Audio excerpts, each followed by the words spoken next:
Di sini juga dulu indukannya ikut-ikut kontes, pernah banyak meraih prestasi di arena. Seperti juga sering saya katakan, dia bukan hanya sekedar bagaimana dia selling. Kalau dia selling kan, dia trading, itu berarti kan dia pedagang. Tetapi juga dia memiliki ide bagaimana mengembangbiakan ikan gitu kan, bagaimana ikan itu bisa didistribusikan, bagaimana dia juga membuat agent-agent gitu untuk mendistribusikan ikan hiasnya.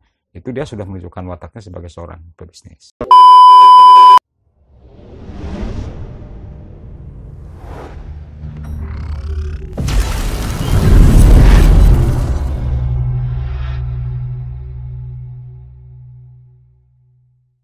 Assalamualaikum warahmatullahi wabarakatuh. Ketemu lagi bersama kami di sini di DNA Business Channel. Dalam beberapa kajian terakhir, kita semakin dalam untuk mengupas terkait dengan bisnis maupun entrepreneurship. Nah, banyak juga respon-respon berupa pertanyaan yang datang ke redaksi kita ya Pak. Terutama pertanyaan yang paling mendasar yaitu kembali lagi, untuk memulai bisnis, apakah kita harus punya modal berupa uang atau tabungan yang banyak atau seperti apa Pak? Tapi jangan dijawab dulu Pak, karena kita akan simak atau saksikan tayangan berikut ini.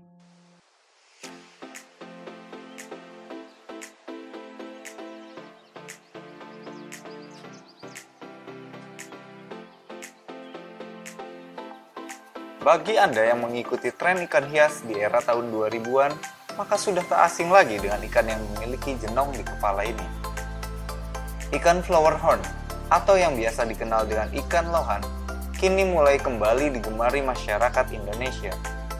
Hadir dengan corak atau motif yang semakin menarik, menjadi daya tarik tersendiri bagi para peternak untuk terus membudidayakan jenis ikan ini. Seperti Esur, pria yang bekerja sebagai pekerja harian lepas, mulai menekuni budidaya ikan lohan. Berawal dari hobi, kini Esur mulai serius menggeluti budidaya ikan lohan ini. Dibantu rekannya yang memberikan modal, baik berupa indukan maupun perlengkapan, serta ditunjang dengan pemasaran hasil budidayanya, Esur kini hanya fokus mencetak serian, baik di jenis cencu maupun kamfa. Pertama sih hobi, karena hobi. Sekarang bisnis. Kalau ikan lohan ada dua jenis, cencu sama kanva. Kalau di Indonesia deh. Kalau di sini kita indukannya saling melengkapi antara male sama female. Di sini juga dulu indukannya ikut-ikut kontes, pernah banyak meraih prestasi di arena. Keunggulannya udah kelihatan dari bakat kecil, warna udah enteng. Kepala dudukan enak lebar. Body utama sih, body enak-enak. Kalau buat ke kontes, body harus ngotak. Bermodal dari kejujurannya, Esur kini bisa menambah pundi penghasilannya melalui budidaya ikan lohan.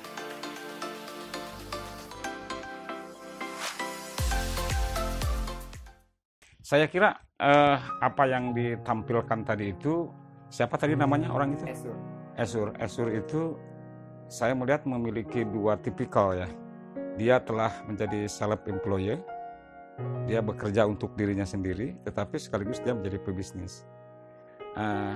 Self-employed-nya dia bekerja sendiri kan, dari mulai dia mengembangbiakan ikan hias itu, kemudian bagaimana dia merawatnya, kemudian dia menjualnya kan. Dia itu sudah menjadi self-employed. Tetapi dia menunjukkan karakternya juga sebagai seorang pebisnis. Karena apa? Karena dia mulai memikirkan sesuatu yang lebih fundamental, lebih imajinatif, begitu ya. Dan kemudian dia telah menunjukkan wataknya bahwa menjadi pebisnis itu tidak selalu harus berorientasi atau mengambil sikap pandang harus selalu memiliki uang atau memiliki modal.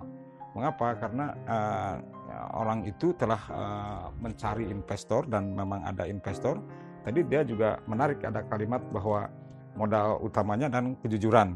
Bahwa memang betul menjadi seorang pebisnis itu modal utama bukan di uang ya.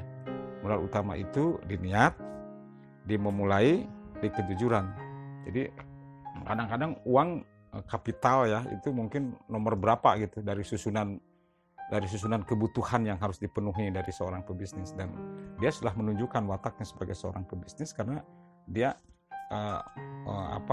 menunjukkan wataknya sebagai seorang pebisnis karena dia mencari investor kan, dan ada investor yang mau membiayai bisnis dia gitu. Jadi dia telah berada dalam 2 kuadran. Jadi kuadran sebagai self employer dan kemudian kuadran sebagai seorang pebisnis. Jadi seorang pebisnis seperti juga sering saya katakan dia bukan hanya sekedar bagaimana dia selling. Kalau dia selling kan dia trading itu berarti kan dia pedagang. Tetapi juga dia memiliki ide bagaimana mengembangbiakan ikan gitu kan, bagaimana ikan itu bisa didistribusikan, bagaimana dia juga membuat agen-agen gitu untuk mendistribusikan ikan hiasnya. Itu dia sudah menunjukkan wataknya sebagai seorang pebisnis. Apakah ada kiat-kiat Pak bagaimana ketika kita memulai bisnis untuk menemukan investor yang tepat dalam bisnis kita? Jadi sebetulnya begini, kalau investor yang paling baik kan sebetulnya perbankan ya. Jadi bukan personal ya sebenarnya. Jadi investor terbaik yang saya pahami itu adalah perbankan. Jadi sebetulnya kan Anda misalnya bagaimana menggadaikan sebuah gagasan, sebuah ide, sebuah pikiran yang saya kira ide, gagasan, pikiran itu bisa dilakukan, bisa dijual gitu. Jadi yang paling mahal itu sebetulnya kan ide. Nah, tapi bagaimana Anda bisa meyakinkan orang lain bahwa ide Anda, bahwa pikiran Anda, gagasan Anda tentang satu pola bisnis tertentu itu bisa menghasilkan untung yang cukup signifikan dan aman gitu bagi pihak perbankan. Nah, tetapi kalau misalnya Anda belum memperoleh kepercayaan dari pihak perbankan karena perbankan misalnya menuntut sesuatu, misalnya taruhlah menyimpan aset kita di bank gitu ya. Tapi juga semua tidak begitu juga karena bank juga menyediakan misalnya dana kur kan yang pada level tertentu, pada ukuran tertentu kan pinjamannya tanpa agunan gitu ya. Nah, artinya kan ketika tanpa agunan itu murni berarti kepercayaan kan yang diberikan oleh bank, dan bank menganalisa kemudian membuat deskripsi yang utuh tentang bisnis yang akan dijalankan misalnya gitu, lalu dipandang liquid, maka pasti dibiayai juga oleh bank gitu. Nah persoalannya kan kita kadang-kadang menyusun masalahnya, menyusun solusi terhadap masalah, mendesain kira-kira program kita ini diminati oleh orang gitu, diminati oleh investor. Tadi investor kan tidak hanya perorangan ya, jadi investor terbaik itu kan perbankan karena lebih ringan kan bunganya. Ya setinggi-tingginya kan paling sekitar 1% per bulan kan kalau investornya itu adalah bank. Tapi kalau investornya perorangan kan bisa sampai 4-5% kan. Nah oleh karena itu maka menurut saya yang paling baik itu investor itu adalah bank. Nah cuman masalahnya mungkin bagaimana kita bisa meyakinkan pihak perbankan agar gagasan kita tentang suatu bisnis tertentu itu menurut mereka liquid gitu. Yang hal yang paling harus dijaga itu ketika ada hubungan antara pebisnis dan investor itu apa ya Pak? Kejujuran itu dan keterbukaan. Jadi kalau misalnya tadi Anda akhirnya yang menemukan investor perorangan ya misalnya tidak perbankan ya. Kalau perbankan kan kejujurannya diukur dari kemampuan kita membayar tiap bulan, baik pokoknya maupun cicilannya maupun bunganya kan. Nah tetapi kalau ke perorangan itu kan tidak hanya sekedar itu. Tetapi juga ada keterbukaan yang harus kita berikan kepada mereka. Karena apa? Karena keuntungan yang diberikan oleh kita kepada investor itu tentu jauh lebih besar dibandingkan dengan kepada pihak perbankan. Oleh karena itu perlu ada keterbukaan. Jadi kejujuran, keterbukaan begitu ya, dan tentu saja kemauan untuk dilakukan audit gitu. Nah, itu menjadi bagian-bagian penting bagaimana kita meyakinkan para investor agar mereka merasa aman menyimpan uang di perusahaan kita gitu. Nah kalau kita tidak memiliki tipikal yang tadi saya gambarkan, agak sulit kita untuk mendapatkan investor ya, gitu. Saya kalau cerita soal begitu itu jadi begini ya Mas Rengga. Jadi kalau cerita soal bagaimana kita mendatangkan investor dalam perusahaan-perusahaan kita, wah itu cukup memakan waktu lama ya. Jadi diakui sebagai seorang yang jujur itu butuh waktu. Proses juga ya Pak? Proses juga. Menjadi jujur itu lebih mudah daripada diakui jujur. Jadi jujurnya iya, tetapi juga diakui jujur itu jauh lebih susah dibandingkan menjadi seorang yang jujur. Jadi kenapa orang enggan menyimpan uang misalnya di orang yang tadi misalnya mau membuka usaha karena belum diakui tingkat kejujurannya. Jadi pengakuan bahwa kita itu jujur itu yang berat gitu. Nah, makanya dalam usaha itu kejujuran menjadi modal yang paling utama, dan saya kira teman kita yang tadi bisnis ikan hias itu sudah menunjukkan wataknya. Jadi ketika investor bertahan cukup lama dengan dia, itu berarti dia diakui kejujurannya oleh investor itu. Udah ada modal awalnya Pak ya. Udah ada. Si investor ini menarik untuk bisa ikut berkecimpung di bisnisnya yang dilakukan Mas Esur ini Pak. Iya betul. Dan modal kejujuran itu adalah modal pertama sekaligus modal terbesar dalam bisnis.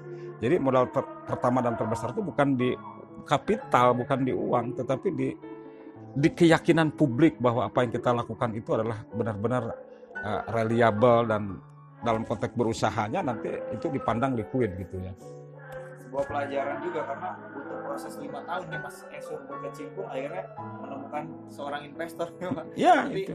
nggak semudah instan kita mulai terus kita cari investor juga langsung bisa dapat. Nggak bisa begitu. Karena investor juga kan perlu menghitung nanti kalau dia menyimpan uang, apa uangnya baik lagi enggak gitu kan. Orang pasti mikir juga begitu. Oleh karena itu tidak tiba-tiba yang begitu itu.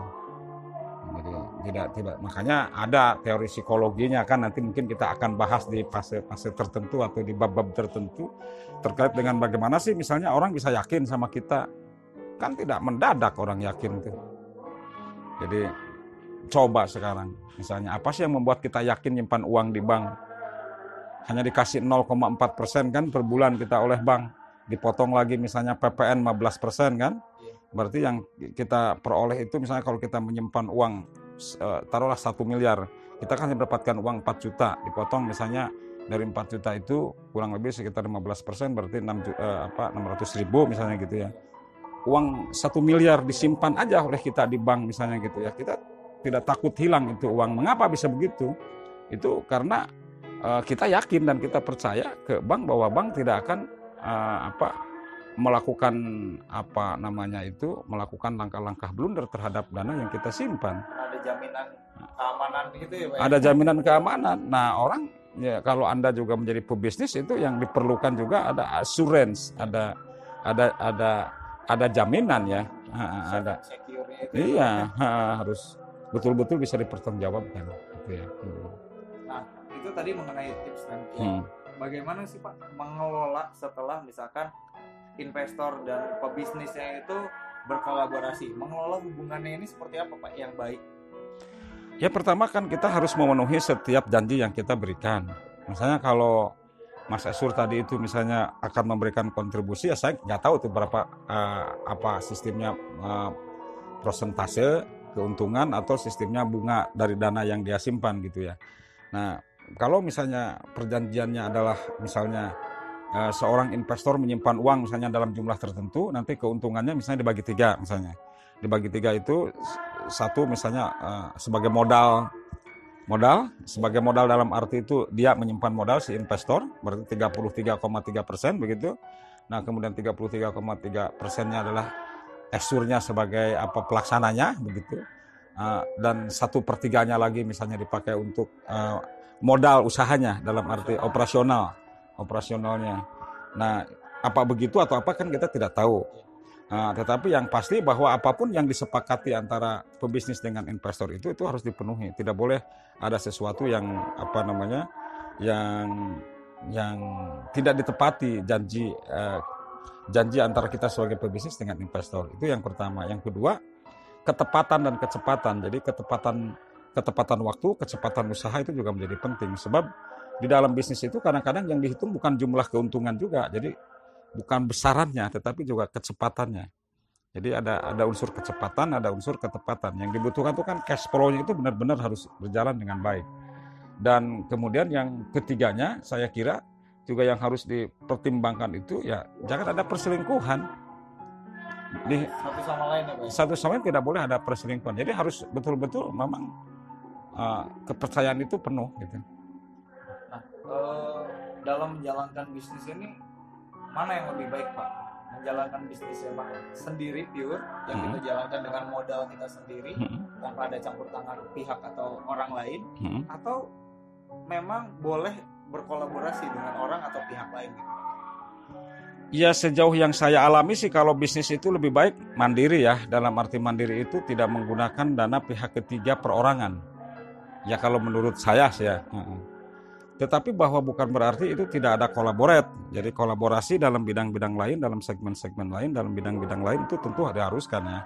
Tapi dalam arti misalnya bagaimana kita menghimpun kekuatan, menghimpun modal, saya kira akan lebih baik itu mandiri saja.